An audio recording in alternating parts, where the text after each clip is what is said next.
Hello guys, कैसे हो आप सब। तो गाइस, जैसा कि आपको पता है कि recently Delhi police head constable का जो एग्जाम हुआ था उसकी आंसर की आ गई है। और मैंने सोचा कि जल्दी से आपको इसका सॉल्यूशन करवा देते हैं। तो ये कुछ लोगों ने मुझे क्वेश्चन पेपर सेंड करा था, तो एक शिफ्ट मैंने यहाँ पर पूरी उठाई है और मैं आपको उसको सॉल्व करवा रहा हूँ। 20 क्वेश्चन यहाँ पर क्वांट के जो एग्जाम में आए हैं वो मैं आपको करवाने वाला हूँ। तो पहला सवाल ये है आपके सामने। और कैसे होगा ये सवाल, जितने क्वेश्चन है मैं आपको सारे करवा दूंगा। आपको गिवन है कि दो शहर के बीच का डिस्टेंस 90 है, तो ये जाने में 90 और वापस आने में 90, टोटल डिस्टेंस हुआ 180। एवरेज स्पीड तो बतानी है, डिवाइड कर लेते हैं। टाइम 2 घंटे जाने में लगा और 3 घंटे वापस आने में। 36 है आपका आंसर। तो आप देख रहे हो कि कुछ क्वेश्चन तो एकदम डायरेक्ट है, एकदम इजी क्वेश्चन भी यहाँ पर है और कुछ अच्छे क्वेश्चन भी हैं। ठीक है। दूसरा क्वेश्चन ये है, what is the greatest possible length which can be use to measure exact length of 360, 800, 1550। तो ऐसे में आप लोग ब्रेक करो। आप देख रहे हो कि सब में जीरो है। 360 को लिखो 36 इंटू 10, 800 को मैं लिखूंगा 80 इंटू 10, और 1550 को लिखोगे 155 इंटू 10। अब एचसीएफ निकालना है, तो इस 155 में को अगर मैं देखूं तो ये आपका 31 इंटू 5 है। 31 प्राइम होता है, तो 31 तो इनमें से किसी में है भी नहीं। अब ये 5 इस 36 में नहीं है, यानी कि ये जो हिस्सा बाहर लिखा है यही आपका हो गया एचसीएफ। ठीक है। और इस तरह के क्वेश्चन में आप लोग यूनिट का जरूर ध्यान देना कि आंसर किस यूनिट में गिवन है, क्योंकि आप देख रहे हो यहाँ पर सब यूनिट सेंटीमीटर में, ऑप्शन में भी सेंटीमीटर है, तो आप सीधे कह सकते हो कि 10 सेंटीमीटर ही करेक्ट आंसर है। ठीक है। इस क्वेश्चन को कैसे करोगे, क्या गिवन है इसमें आपको, A B and C can do a piece of work in 20, 40, 60 days respectively. A को बी और सी ने असिस्ट करा है ऑल्टरनेट डेज पर स्टार्टिंग विद बी। तो कितने दिन में काम पूरा होगा, तो 20, 40 और 60 एलसीएम लिया तो मेरे पास आया 120। यहाँ पर है 6, 3 और 2। तो पहले दिन ए ने काम करा, ए के साथ बी ने काम करा, तो काम हो गया 9 यूनिट। दूसरे दिन ए और सी ने करा तो काम हो गया 8 यूनिट। तो 2 दिनों में काम हुआ है 17 यूनिट। अब 17 की टेबल हमको देखनी कि 120 के पास कैसे पहुंच रही है। ठीक है। तो 17 को अगर मैं 7 से मल्टीप्लाई कर दूं तो कितना आएगा, 17 को अगर हम 7 से मल्टीप्लाई करेंगे तो हमारे पास आ जाएगा 119। ठीक है। यानी कि 1 यूनिट काम अभी भी रह गया। इसका मतलब जो नेक्स्ट डे होगा उस दिन काम पूरा हो जाएगा। 7, 1 यूनिट में कितने दिन है, 2 दिन, तो 7 यूनिट है, 7 इंटू 2, 14 डेज। और उससे अगला दिन भी 14 डेज प्लस जो भी आपका नेक्स्ट डे है। अब मुझे क्या बताना है कि होल नंबर ऑफ डेज, यानी कि 15 करेक्ट आंसर हो गया। ठीक है। क्या बताना है इस क्वेश्चन में हमको, in which month minimum number of books issued. Minimum कहां पर दिख रहा है, ये मिनिमम है, कुछ है ही नहीं सवाल में। तो in an isosceles right angle triangle perimeter is 49 metres, find the area. ये क्वेश्चन थोड़ा सा अच्छा है, कैलकुलेशन इसमें मुझे लग रही है कि होने वाली, क्योंकि डेसिमल में आंसर आ रहा है। देखते हैं कि क्या हो सकता है। देखो, आइसोसेलेस राइट एंगल ट्राइंगल है, यानी कि ये अगर x है, ये x है, तो ये आपका होना चाहिए था √2x। ठीक है। अब इसका जो समेशन है, साइड्स का समेशन, वो 49 है। इसका मतलब जो आपका 2x प्लस √2x है वो मेरे पास है 49। मुझे क्या निकालना है, एरिया, यानी कि मुझे हाफ एक्स स्क्वायर की वैल्यू बतानी है। ये तो मेरा आंसर होने वाला है हाफ एक्स स्क्वायर। तो कैसे मुझे एक्स निकालना पड़ेगा या फिर कुछ और देखना पड़ेगा कि आंसर आ जाए। ठीक है। तो अगर मैं इसमें से √2 कॉमन ले लूं तो क्या आ जाएगा, √2, √2x मैंने कॉमन लिया। ठीक है, √2x कॉमन लेते हैं, तो अंदर क्या आया, √2 प्लस 1, ये बराबर है 49 के। तो जो x की वैल्यू वो कितनी आ रही है आपके पास, वो वैल्यू आपके पास आ रही है 49 डिवाइड बाई √2 प्लस 1, और वहां √2 मल्टीप्लाई करो, मतलब अल्टीमेट बात वही है कि 49 डिवाइड बाई 2 प्लस √2, ये वैल्यू आपके पास आ रही है। ठीक है। अब इसके लिए आपको देखना है कि 1/2 एक्स स्क्वायर क्या होगा, यानी कि 1/2 इंटू इस चीज का स्क्वायर। तो इसको मैं दोबारा लिख लेता हूँ, 49 डिवाइड बाई 2 प्लस √2। अब ये कैलकुलेशन इस क्वेश्चन में है एक्चुअल में। ठीक है। अब जैसे अगर मैं एग्जाम में बैठा होता तो मैं इस क्वेश्चन में क्या करता, मुझे पता है कि इसका स्क्वायर क्या होगा, 2401। ठीक है।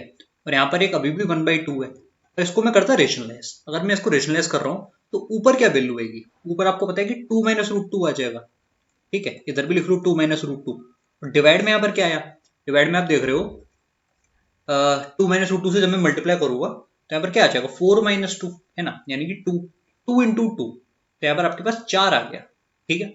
ये स्टेप आपको क्लियर हुआ जो मैंने यहाँ पर करा। यहां तक मुझे उम्मीद है कि सब लोग को समझ में आ गया होगा। ठीक है। और गाइस, एक्चुअल में यही जो कैलकुलेशन है ना, वही इस क्वेश्चन का चैलेंज है, और इस क्वेश्चन में कुछ नहीं है, बस जो कैलकुलेशन आ रही है ना। पर इसको भी कैसे सिंप्लीफाई कर सकते हो उसका भी मैं आपको एक अच्छा तरीका बता रहा हूँ।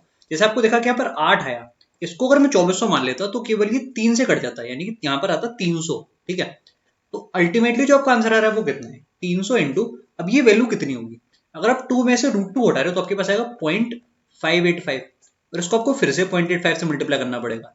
तो ये कैलकुलेशन है। अब आप सोचो कि इसको अगर हम 0.58 भी मान लें तो भी आंसर नहीं आने वाला, तो भी ऑप्शन इतने पास हैं। तो आप देख लो कि किस लेवल की कैलकुलेशन एग्जाम में आ सकती है। ठीक है, तो इसके लिए भी आप लोग रेडी रहना, इसमें और कुछ भी नहीं करने के लिए, आपको ये मल्टीप्लाई ही करना पड़ेगा।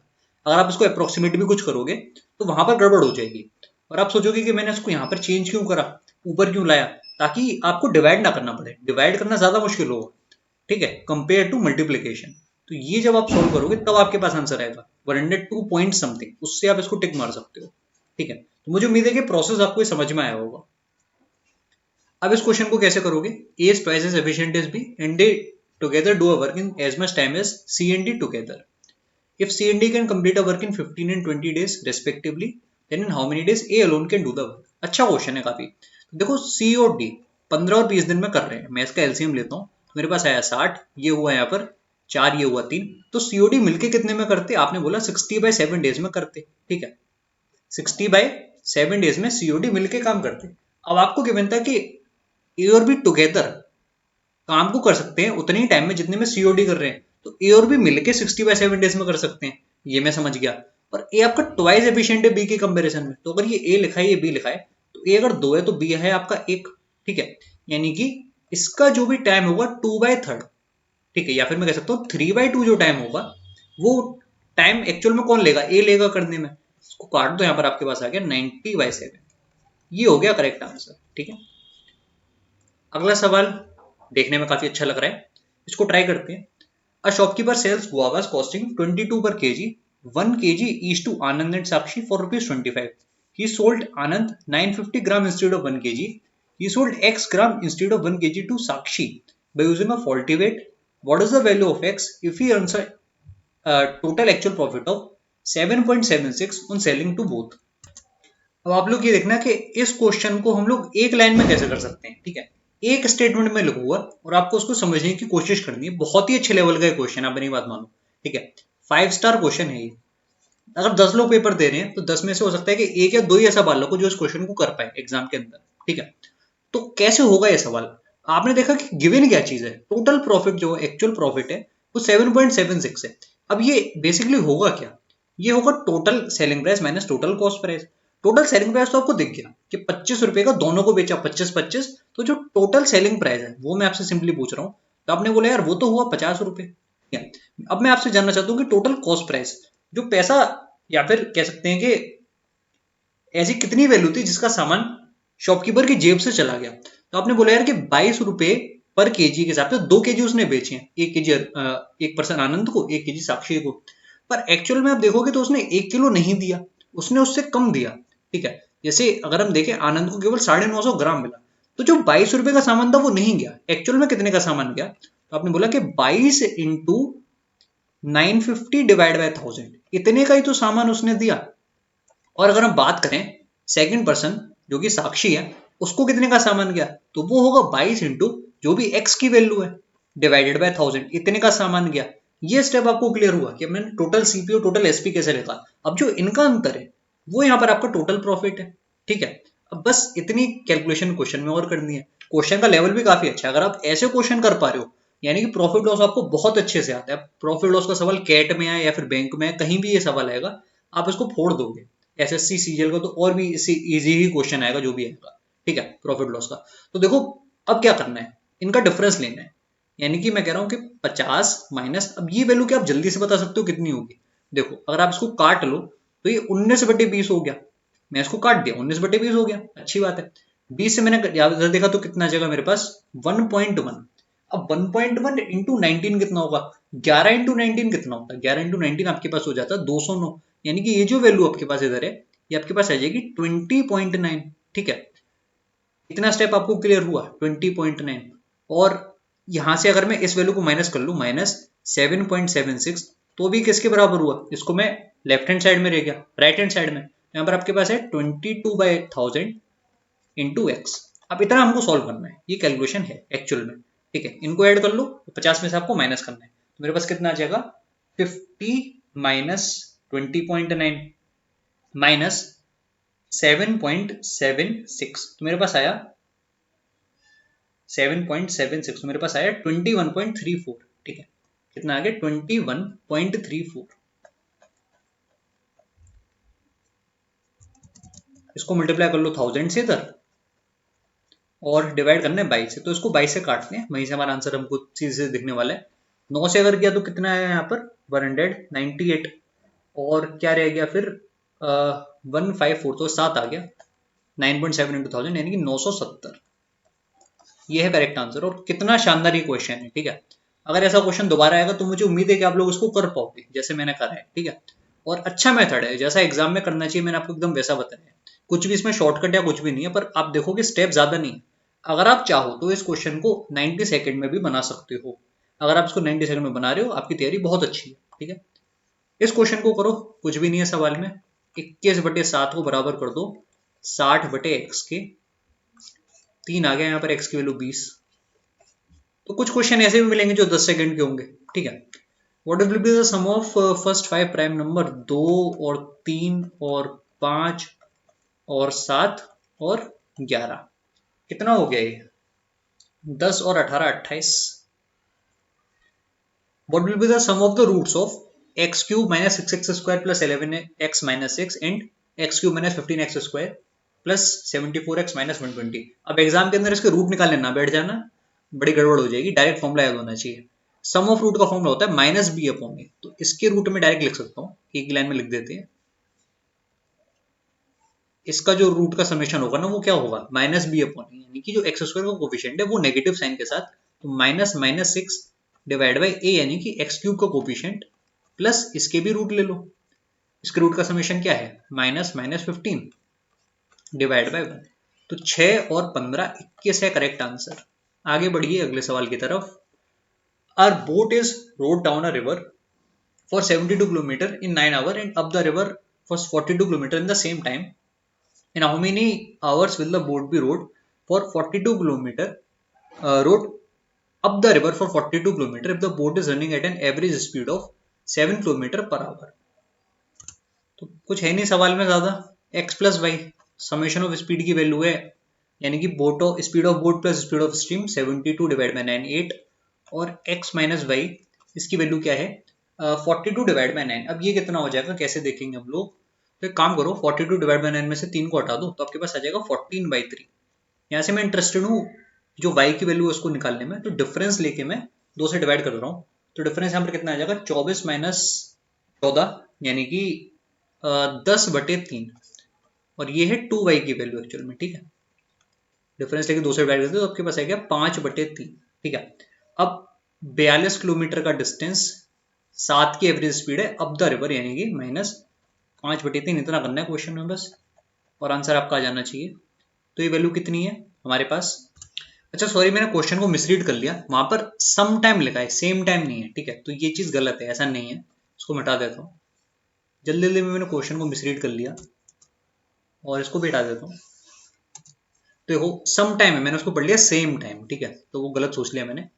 यहाँ आपको गिवन तो है कि जो स्पीड ऑफ बोट है वो 7 है, अगर ये 7 है तो वाई आपका 1 आ गया, बस और कुछ भी नहीं है क्वेश्चन में।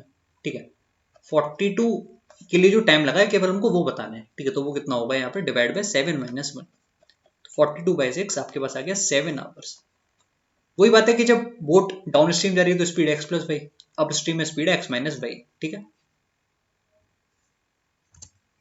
अगला सवाल क्या कह रहा है आपसे, at what percent is the annual compound interest rate taken such that a certain sum amounts to its 16 times in 4 years। तो समझ लेते हैं कि जो फैक्टर है मल्टीप्लीकेशन फैक्टर होता है, जैसे अगर आपका एक प्रिंसिपल है तो हर एक साल वो एक फैक्टर के से मल्टीप्लाई होता रहता है कंपाउंड इंटरेस्ट के केस में। तो मैं मान लेता हूँ कि जो फैक्टर के है ये के फैक्टर आपका है। अब क्योंकि 4 साल हो रहे हैं तो के पावर 4 जो एक्चुअल में वैल्यू है वो आपकी 16 के बराबर है। ठीक है, या फिर लिखा होता कि 15 टाइम्स ज्यादा हो गया तो भी मैं यहाँ पर 16 लेता। ठीक है, पर यहाँ पर हमको गिवन है that it amounts to 16 times of the principal. ठीक है, तो जो के की वैल्यू आपकी 2 आ गई, यानी कि हर एक साल आपका डबल हो रहा है। ठीक है, अभी अगर डबल हो रहा है तो कितने का रेट होगा 100% का। तो कोई चीज अगर 1 है तो वो एक साल में 2 हो रही है, तो 100% का रेट आपका है। ठीक है, अगला सवाल आपके सामने ये रहा, इसको सॉल्व करिए, देखने में अच्छा लग रहा है क्वेश्चन। उम्मीद करते हैं कि ज़्यादा आसान ना हो। A milkman borrowed a sum of rupees 2500 from two money lenders for one loan on simple interest at a rate of 5% and 7% respectively for a period of 2 years. If the total interest paid by him was rupees 276, then how much did he borrow at the rate of 7% per annum? तो देखो उसने 276 रुपए पे करे हैं, ठीक है, और कितने टाइम पीरियड की बात हो रही है, 2 ईयर्स की। तो 2 ईयर्स में हम कह सकते हैं कि 10% जो ए पार्ट है वहां से आया होगा। जो पहला मनी लेंडर है जो 5% के रेट पर दे रहा है उसने 10% लिया, तो 10% ए, प्लस दूसरे वाले ने लिया 14%, तो 14% बी। ये वैल्यू एक्चुअल में 276 है। इसमें से आप 10% कॉमन ले लो, तो 10% ए प्लस बी यानी कि ये 2500, प्लस जो 4% बी आपका इधर है, ये वैल्यू तो ही है आपके पास 276। तो जो 4% बी है वो कितना आ गया, वो आपके पास आ गया 276 माइनस 250, यानी कि ये केवल कितना है, 26 है, ठीक है। तो जो बी है वो कितना हुआ, वो आपके पास हो गया 26 इंटू 25। करेक्ट आंसर आपका आ गया 650। और मुझे उम्मीद है कि सॉल्यूशन आपको आसान लगा होगा काफी, ठीक है। The area of a sector of a circle of radius 36 centimetre is 144 pi centimetre square. What is the length of the corresponding arc of the sector. अच्छा क्वेश्चन है काफी। देखो अगर पूरा सर्किल में लेता तो उसका एरिया कितना होता, तो आपने बोला यार कि वो पूरा एरिया हो जाता pi r square, pi into 36 into 36, ये होता पूरा एरिया। और ये जो एरिया है वो कितना है, वो एरिया आपको दिख रहा है कि पाई इंटू 36 इंटू 4 है, ठीक है। यानी कि मुझे दिख गया कि जो सेक्टर था एक्चुअल में वो कितना था, पूरे एरिया का आपका 1/9 था, ठीक है, 1/9 था। इतना आपको क्लियर हुआ। तो जो पूरा आपका 360 डिग्री एंगल है उसमें से कितना एंगल लिया गया, केवल 1/9 एंगल। मैं कह सकता हूं कि 40 डिग्री का एंगल लिया गया है, ठीक है। 40 डिग्री आपका एंगल है वो सेक्टर का। अगर 40 डिग्री एंगल है तो आपसे पूछा गया कि लेंथ ऑफ करस्पॉन्डिंग आर्क क्या होगी, तो इसका रेडियस क्या होता, रेडियस होता था 2 पाई आर, 2 इंटू पाई इंटू 36। पर इसका क्योंकि मुझे 40 डिग्री यानी कि 1/9 चाहिए, तो मैं इसका 1/9 ले लेता हूँ। काट लो, यहाँ पर 4 से कट गया, 4 इंटू 2 8 पाई आपका आंसर है। तो ऐसे आप लोग कर सकते हैं आराम से क्वेश्चन को। Find the HCF of 11, 180, 540। मुझे इसे कराने की जरूरत है नहीं क्वेश्चन को। X cube plus y cube plus z cube minus 3xyz, यानी कि -3 टाइम्स 96 जो होता है तो एक्चुअल में किसके बराबर होता है, x plus y plus z. पहले हम ये लिखते हैं 14, अंदर क्या आता है, x plus y plus z whole square, यानी कि 14 का square, -3 times x y plus y z plus z x, 3 times of 44। इतनी कैलकुलेशन क्वेश्चन में आपसे वो करवाना चाहता है, ठीक है। सॉल्व करके देखो इसको कितना आ रहा है। तो 14 इंटू 196 में से क्या हटाना है हमको, 132 हटाना है। 196 में से 132 तो आपके पास आ जाएगा 64, है ना। 196 में से हटाए 132, ठीक है, 64 आपके पास आएगा। और इसमें अब ऐड कर दो, 3 टाइम्स 96 कितना हुआ, 3 टाइम्स 96 आपके पास हो गया 288। यूनिट डिजिट से देखना चाहते हो तो यहाँ पर 6 और 8 ठीक है, इतना ही आएगा, कुछ गलती नहीं करिए, सही है एकदम। और ये मल्टीप्लाई करने पर कितना हो जाएगा, 64 इंटू 14, 896, और 896 में ऐड कर दो आप 288, तो आपका आंसर आ गया 1184। कुछ खास नहीं था क्वेश्चन में, बस कैलकुलेशन थी थोड़ी बहुत। अगला सवाल आपकी स्क्रीन पर ये रहा। अच्छा ये क्वेश्चन थोड़ा सा नया लग रहा है देखने में, तो आपको मजा आएगा शायद करने में। cos of x plus a divided by a बराबर cos of x plus 2a divided by b बराबर cos of x plus 3a divided by c. आपको बताना है कि a plus c divide by b whole square plus a minus c divide by b whole square की value क्या होने वाली है। तो इन वैल्यू को पहले डाल देते हैं इसके अंदर और फिर देखते हैं कि क्या होता है, ठीक है। तो अल्टीमेटली आपके पास लिखा क्या हुआ है, आपके पास लिखा हुआ है कि जो cos 75 डिवाइड बाई ए है वो किसके बराबर है। अब आप देखो cos 60 प्लस 30, अच्छा सॉरी, cos 15 प्लस कितना लिखा हुआ है, 15 प्लस 120, यानी कि आपका हुआ cos ऑफ 135, ठीक है ना।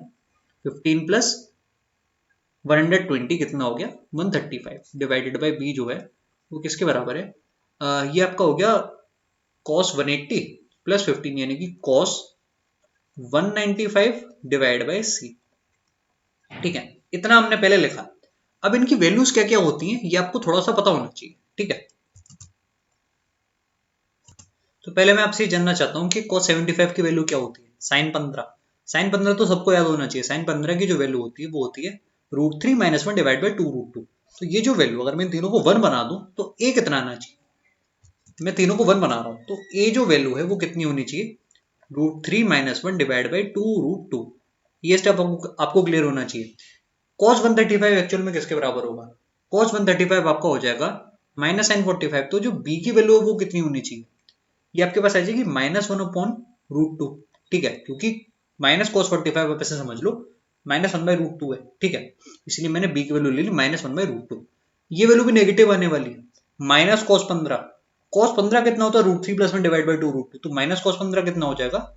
इसका माइनस साइन यानी कि -1 - √3 डिवाइड बाई 2√2।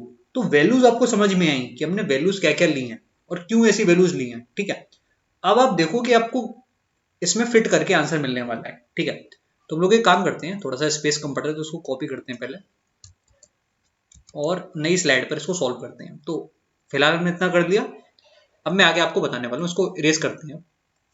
ये जो हिस्सा है मुझे उम्मीद है कि आपको समझ में आया होगा। इतना हिस्सा ए बी सी की वैल्यू मैंने निकाल ली। ये आपकी वैल्यू आई थी ए की, ये वैल्यू थी बी की और ये वैल्यू थी सी की। ठीक है, अब हम इन वैल्यू को सेट कर देते हैं।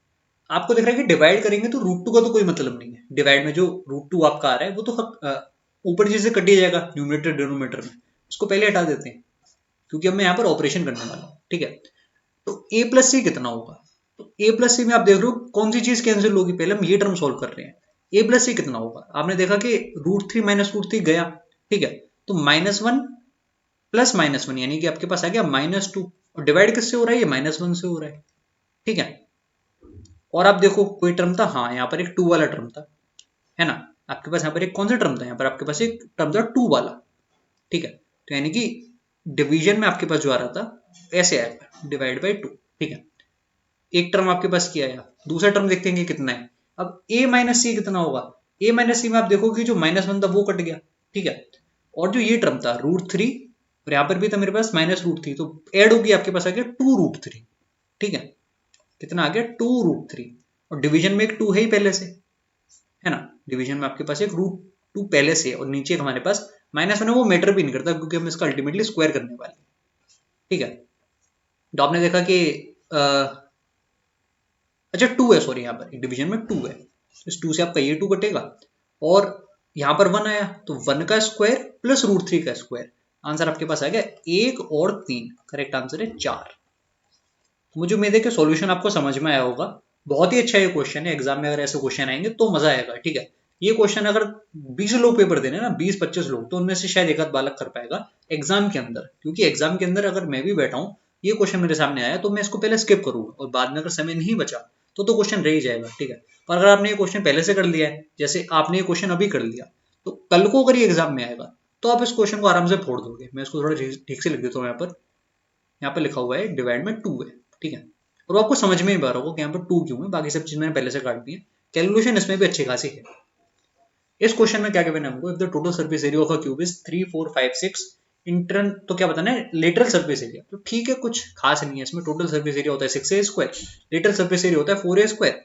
तो ये जो वैल्यू एक्चुअल में ना 3 4 5 6, इसका मुझे क्या लेना है? 2/3 लेना है। 3 से काट लो पहले एक बार, कितनी बार चला जाएगा? 1 1, और अब यहाँ पर क्या आ गया?